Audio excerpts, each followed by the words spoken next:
Природоведение. Программа о человеческом отношении к природе. Здравствуйте, уважаемые слушатели. В студии Вести ФМ Гия Саралидзе. Это программа «Природоведение». Как всегда, рядом со мной мой соведущий, председатель Комитета Государственной Думы по природным ресурсам, собственности и земельным отношениям Николай Николаев. Николай Петрович, рад вас приветствовать. Здравствуйте. Решили сегодня мы поговорить о окружающей среде и продуктах питания в данном случае.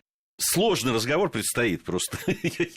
Я знаю о том, что он будет сложный, потому что у меня консервативные, я бы даже сказал, такие национально-консервативные отношения к еде, как у представителя грузинской народности. Вот. А сейчас веяния такие, что как раз вот все, на чем зиждется грузинская кухня, это все очень вредные продукты. Ну, как информационный повод, у нас ученые из университетов Оксфорда, Миннесоты, видимо, они там то ли вместе, то ли независимо друг от друга пришли к мнению, что самый вредный для здоровья человека и особенно для окружающей среды продукт – это мясо. Это ужасно. Но на самом деле речь идет не о том, насколько вреден или полезен тот или иной продукт для человека, да, потому что здесь сколько людей, столько и мнений, и предпочтений, и традиций в том числе. Но, тем не менее, мы всегда природу, ну, так исторически у нас складывается, что воспринимали как некий источник еды. И это было самое главное. Потом уже с развитием цивилизации мы уже стали больше наслаждаться красотами, перекладывая вопрос источника питания на сельское хозяйство, производство и так далее, и так далее.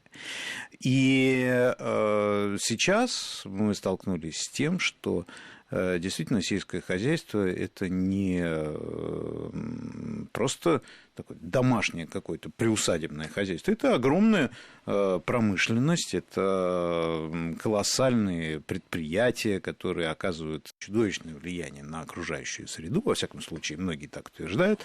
И сейчас появились вот эти рейтинги, индексы, которые показывают, как влияет производство того или иного продукта не на нас, а на окружающую среду. И вот этот вот индекс, который был выпущен недавно, о нем писали очень многие, он как раз говорит о том, насколько производство того или иного продукта влияет на выбросы парниковых газов, на землю, с точки зрения загрязнения и использования воды, ну и другие негативные воздействия, которые могут оказывать вот такие... И прочие нехорошести. Да. И в результате получился очень такой интересный рейтинг, который показал, что самое вредное производство как раз это производство мяса, и прежде всего говядины, потому что коровы, быки, они большие, едят много, ну и много чего другого делают, и это самое вредное. Поэтому речь идет, конечно, не о том, что мясо полезно или вредно для нас, а вот насколько производство влияет на окружающую среду. Знаете, что меня смущает, Николай Петрович? Что? Что буквально несколько лет назад стало известно, что ученым, уж не знаю, из того же Кембриджа и Миннесоты, может быть, другим ученым, удалось создать искусственное мясо. И вот как только появилось искусственное мясо и перспективы, так сказать, его маркетингового продвижения, вдруг выясняется, что самая страшная беда и угроза окружающей среде – это говядина. Как раз вот естественное мясо. Это вот как так бывает, да. Вот, понимаете, я, честно говоря, уже взрослый мальчик и не верю в совпадение. И когда вот происходят вот такие вещи, причем сейчас, то есть когда она появилась, сначала там уже первый стейк, да, там уже кто-то попробовал, а сейчас уже заговорили о том, как это можно будет тиражировать там и так далее. Ну, правда, вот меня смущают такие вещи, а вас? Несомненно, потому что если звезды загораются, как известно, значит, это кому-то нужно. Или хотят потушить какую-нибудь звезду тоже. Но если говорить о искусственном мясе, то здесь, конечно, пока еще далеко до такого массового производства. Я где-то читал, что буквально пару лет назад вот такой вот стейк или котлета из такого мяса стоила порядка $300 тысяч. Ну, ничего себе, завтрак или ужин. Но, конечно, мы понимаем, что и компьютеры у нас раньше стоили миллионы, а сейчас да это... Просто про мобильные телефоны вспомнил. Да, абсолютно. Все очень быстро меняется, поэтому ничего здесь удивительного нет. Но, тем не менее, вопрос воздействия именно не мяса, конечно, и не коров, а производства пищевой промышленности на природу, это, в общем-то, факт. Интересно, я вот знакомился с тем, как создавался этот рейтинг, который мы обсуждали, и по каким параметрам сравниваются те или иные продукты. Ну, вот, например, потребление воды. Если для 1 килограмма картофеля, для того, чтобы получить 1 килограмм картофеля, нужно затратить порядка 100 литров воды, то для 1 килограмма говядины нужно затратить 15 тысяч литров воды в год. Вот, собственно, один из параметров – это как раз потребление воды. Для примера, если вырастить килограмм бобов, нужно 4000 литров, килограмм сои чуть больше 2000 литров и так далее, и так далее. То есть, на самом деле, с точки зрения сохранения водных ресурсов, самый замечательный продукт – это картошка. Угу. Всего 100 литров, и у тебя уже килограмм картошки. И в основном я часть своей жизни прожил в Белоруссии. Как известно, вот с картошкой там все хорошо. Абсолютно. Я ни разу не видел, чтобы картошку поливали. Вот ни разу в своей жизни, понимаете? Вот шли дожди, там как-то все это естественным способом происходило. Вообще, я хочу сказать по поводу вот больших, да, агрофирм там, и того, как сейчас это происходит, и того, что да, там есть, так скажем, не в самых развитых странах и так далее. Ведь здесь тоже нужно разделять.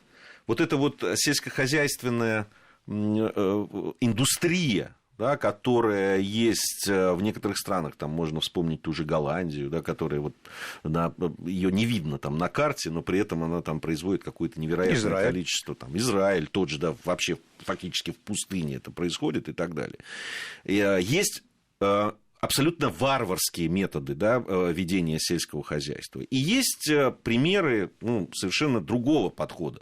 У меня мой очень близкий друг, который для души, так скажем, занимается, он помимо того, что он бизнесмен, он для души в Грузии занимается сохранением каких-то традиционных сортов там, винограда для того, чтобы делать вино, да, которые почти исчезли, овец, которые тоже там именно грузинский такой вот вид этих овец там, и так далее, и так далее. И вот у него ровно классическое, когда ты попадаешь к нему вот на эти просторы, классически все колосится, вода чистая, хрустально чистая вода с гор спускает, да, это там в предгорьях находится рядом с Панкисским ущельем, и это действительно красота. Орех, там у него есть этот зеленый сертификат на фундук, потому что он не применяет, правда, говорит, что это ужасно экономически невыгодно, но он все-таки это делает. Есть разные подходы к сельскому хозяйству.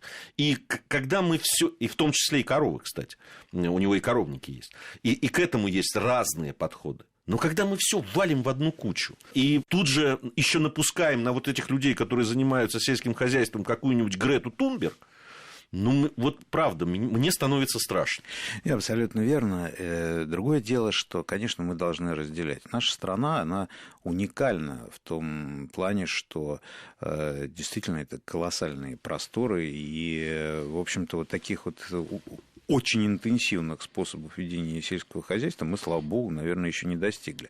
Но действительно парадокс, он остается. У нас одни из лидеров в поставке тех же самых продуктов сельского хозяйства, те страны, которых вообще в принципе, либо по площади, либо по природно-климатическим условиям не должно ничего расти. Во всяком случае, в таком объеме, чтобы накормить полмира. Да? Тот же самый Израиль, да, где можно получить любые там, помидоры любого цвета на заказ. Да? Хочешь сиреневые, хочешь такие-сякие. Всегда ценил в помидорах не цвет. Не цвет. Ну да, но это парадокс, но это так.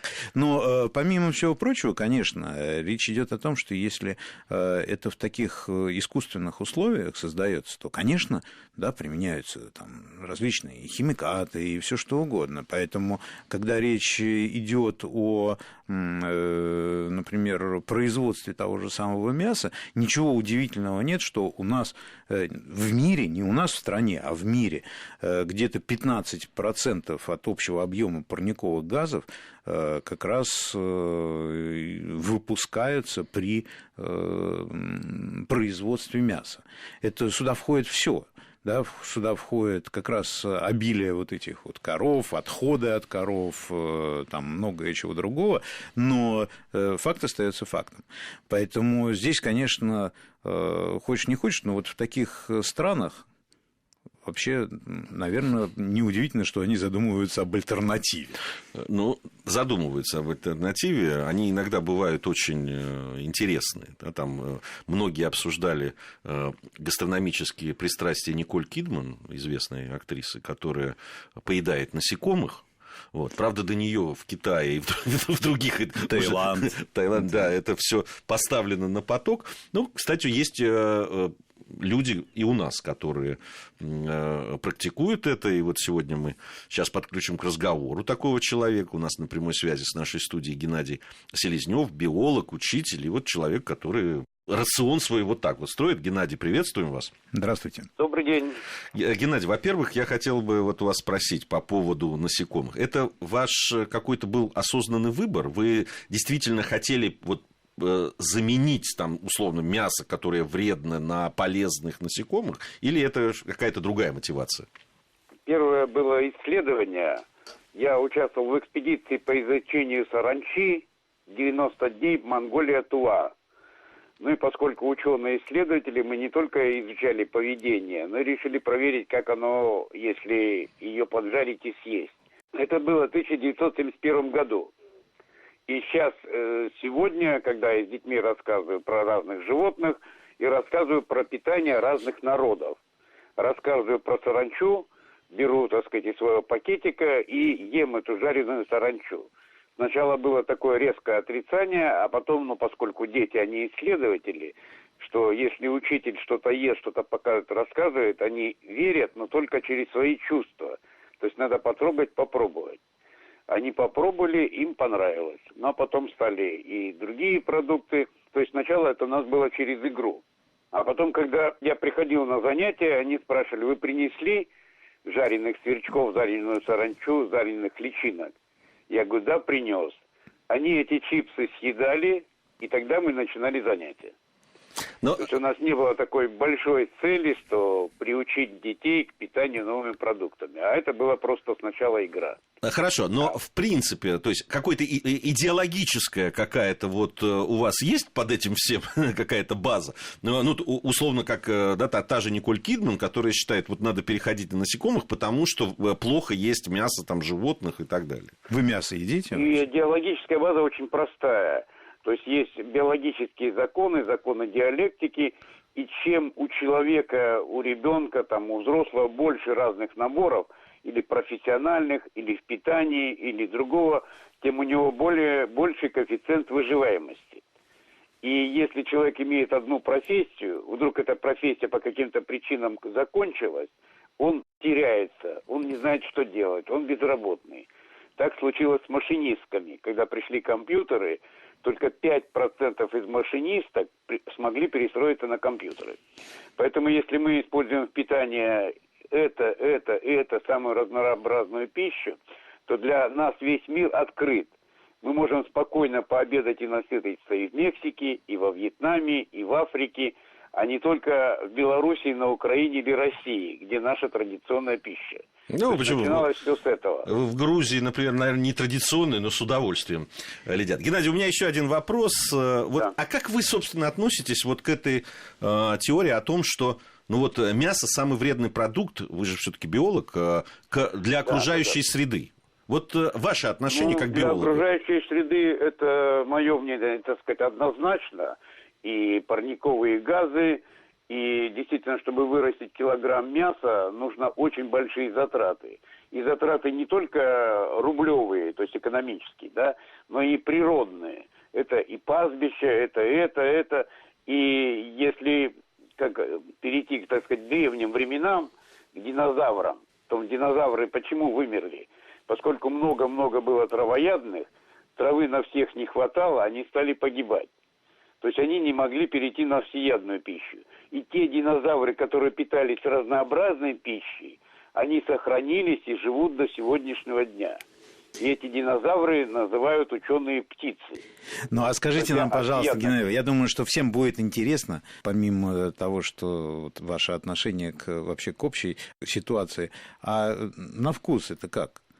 Вот все вот эти насекомые, они вкусные? Не, они очень вкусные. Я говорю, дети едят не потому, что учитель говорит, а потому, что это вкусно. А родители разделяют их мнение? Они сравнивают лучше, чем вот это традиционные наши, ну не наши, а лейс чипсы. Я приношу им это, они говорят, нет, это не надо, а вот личинок мы с удовольствием. Скажите, а есть случаи, когда родители начинают разделять их мнение? Редко, но есть. И мы когда я рассказываю детям, потом я приглашаю родителя, дети рассказывают родителям, родители тогда дают добро детям, ну, то есть я сам не могу детям сказать, кушайте, не кушайте, это решают родители. Дети едят при родителях, потом родители смотрят, и родители тоже к этому приобщаются. Но у родителей есть психологическая инерция, то есть традиция, и через нее переступить очень сложно. У детей этих традиций гораздо меньше, то есть психологических шлаков, как я их называю, и они легче переходят на какие-то другие образы питания, образы мышления, ну и так далее. Спасибо большое, Геннадий. Геннадий Селезнев, биолог, учитель и человек, который не только сам попробовал питаться разнообразно, в том числе и насекомыми, но и вот детей как-то к этому приучает. Ну, шутки шутками, на самом деле, но я недавно был в ряде европейских стран, и просто если зайти в крупный супермаркет, то вполне можно найти такие пакетики в разделе эко-продукции с... Я сначала поверить не мог своим глазам, если честно, но с различными сверчками, сушеными какими-то червячками и так далее. То есть это всерьез. Не, ну это всерьез. Дело в том, что, во-первых, очень много в Европе сейчас выходцев там из Азии, из Африки и так далее, где это совсем не является экзотикой никакой. Та же жареная саранча у бушменов, это просто для них праздник, когда начинается перелет этой саранчи, все страдают, как раз вот эти, те, кто сельским хозяйством занимается, а они с удовольствием, их поглощают.